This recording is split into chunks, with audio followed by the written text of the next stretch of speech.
ಈಗ hotel ready ಆಗಿದೆಯಲ್ಲ, ಆ ಜಾಗ ಇದೆಯಲ್ಲ, ಅದು ಹಿಂದೆ ಈಸಿ ತೆಗ್ಸಿದ್ರೆ ನಾರಾಯಣ ಮಾವುತನ ಹೆಸರಲ್ಲೇ ಇದೆ.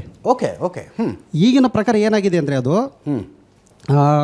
RTC ಆ ಪಾಣಿನಲ್ಲಿ ಮಂಜುನಾಥ ಅನ್ನೋ ಹೆಸರಲ್ಲಿದೆ ಇದ್ದಿದ್ದನ್ನು ಅವರು ಚೇಂಜ್ ಮಾಡ್ಕೊಂಡಿದ್ದಾರೆ ಅಂತೇಳಿ ಕೆಲವೊಂದು ಮೂಲಗಳಿದೆ.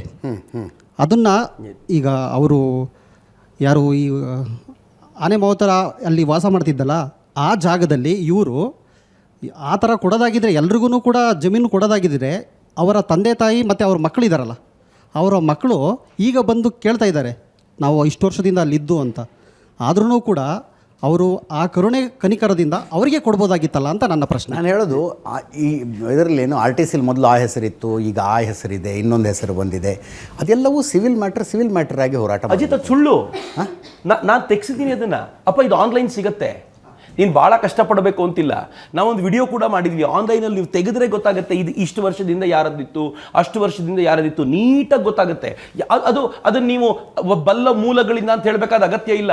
ಸ್ವಲ್ಪ ನೀವು ಬುದ್ಧಿ ಉಪಯೋಗಿಸಿ ಆ RTC ತೆಗೆಯೋ ಆರಾಮಾಗಿ ಸಿಗುತ್ತೆ. ಈಗಂತೂ ಎಲ್ಲ ಡಿಜಿಟೈಸ್ ಆಗಿರೋದ್ರಿಂದ ನಾನೊಂದು ವಿಡಿಯೋನೇ ಮಾಡಿಸಿದ್ದೀನಿ. I will share this with you. ಹೇಗೆ ಅದು ಯಾರಿಗೂ ಸಂಬಂಧಪಟ್ಟಿದ್ದಲ್ಲ ಅಂತ.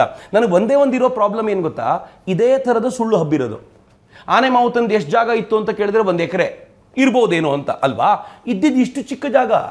ಆ ಚಿಕ್ಕ ಜಾಗದಲ್ಲಿ ಅವರು ರೆಸಾರ್ಟ್ ಕಟ್ಬಿಟ್ರು, ಅವರು ಬಿಲ್ಡಿಂಗ್ ಕಟ್ಟಿದ್ರು ಅನ್ನೋದನ್ನ ಒಂದು ಕಲ್ಪನೆ ಕಟ್ಟಿಕೊಡುವ ರೀತಿ ಇದೆಯಲ್ಲ, ಅದೇ ಡೇಂಜರಸ್ ಅಂತ ನಾನು ಹೇಳೋದು. ಎಸ್.